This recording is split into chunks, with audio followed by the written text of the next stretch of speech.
This is part 2, so we're going to jump right back in. I'm sorry my video cut off. Our maximum time was reached. But however, so your goal has to be specific. It has to be specific. Otherwise, your actions on how to get there won't be specific either. Number 2, you have to make sure your goal is measurable. When you set a goal, if you're specific about your progress toward it, it should be able to be measured. You should be able to recognize whether you're close to it or far from it. If you say you want to move, did you move to a different state? Did you move to a different neighborhood? If you say you want to make more money, how much more money? If you want to open a business, what kind of business? So whatever you're doing, it should be able to be measured. You should be able to see progress, or you should be able to see whether you're close to it or far from it. Too many times people set goals like I want to be happy or I want more money. However, it's rather difficult to determine your moment of victory when your aspirations are so vague. The clearest goals are measured by quality, not quantity. So it is not in your best interest to be general as it relates to your goal setting. For instance, I want to learn or read more this year. That's not a good goal. A more measurable goal would be I'm going to read a half hour every single day. That way you'll know, obviously you are reading more. But if you miss that half hour, then you know that you've missed your goal for that day. So you want it to be measurable so that you can hold yourself accountable.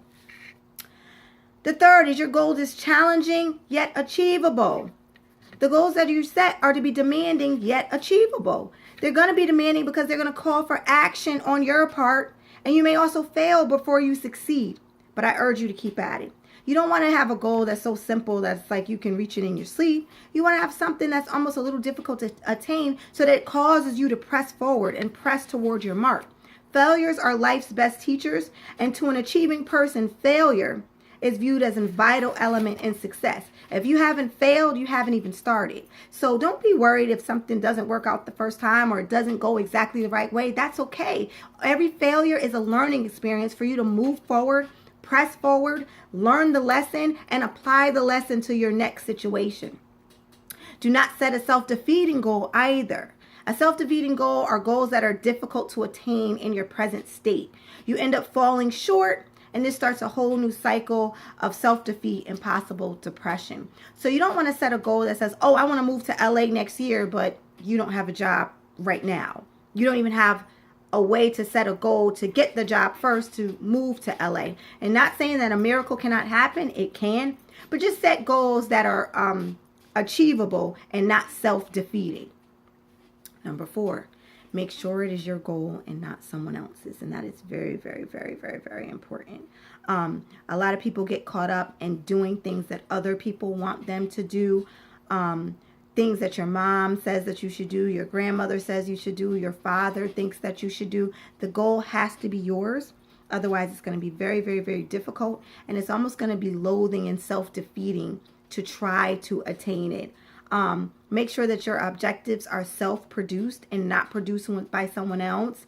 There are numerous accounts of lawyers, doctors, and nurses who end up happy, unhappy, unfulfilled, and depressed, even suicidal, because they followed a dream that was someone else's. So you have to make sure at every cost, at all costs, that it is your dream and not the idea of someone else's. Number 5, your goal includes a plan to achieve it. Nothing works without a plan. So you can't just say, oh, I want to do this or I want to do that. What is your plan?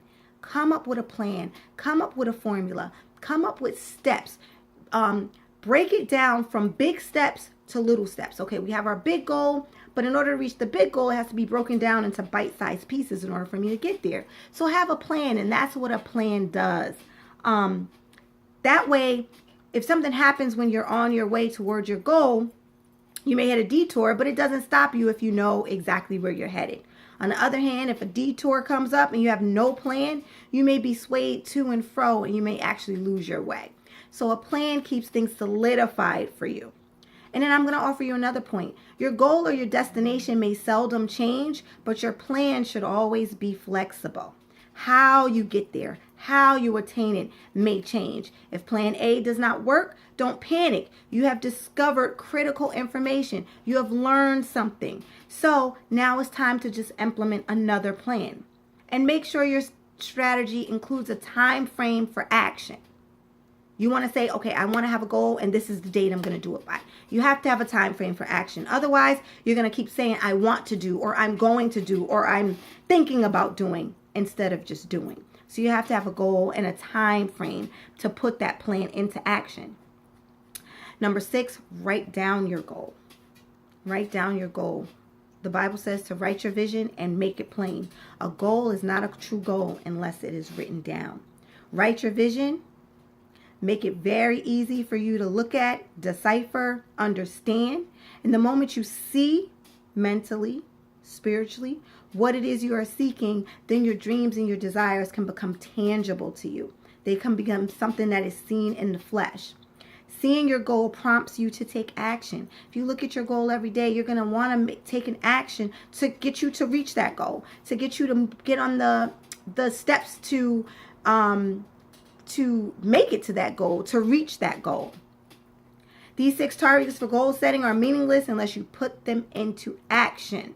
Action is the most important point here. And more importantly, do something specific every day that brings you closer to your objective. If you can stay focused and avoid distractions, you're already halfway there. That's the problem with some people. They get so distracted. So set something up every single day that gets you towards your objective. One thing every day. If I say I want to do videos, I'm going to make sure that I do a video every 2 days, like I said I'm going to do. You guys don't know that, but I gave myself the objective. And once you give yourself the objective and set something specific to do every day, you're already halfway reached your mark.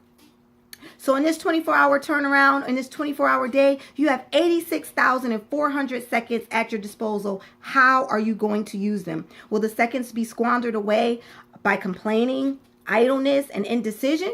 Or will they be filled with excitement, motivation, and action towards your goal? And that's what you need to focus on today. Again, I'm Tanisha Dawson, and this is Reaching Your Destination by Setting Your Goals. Thank you so much for watching.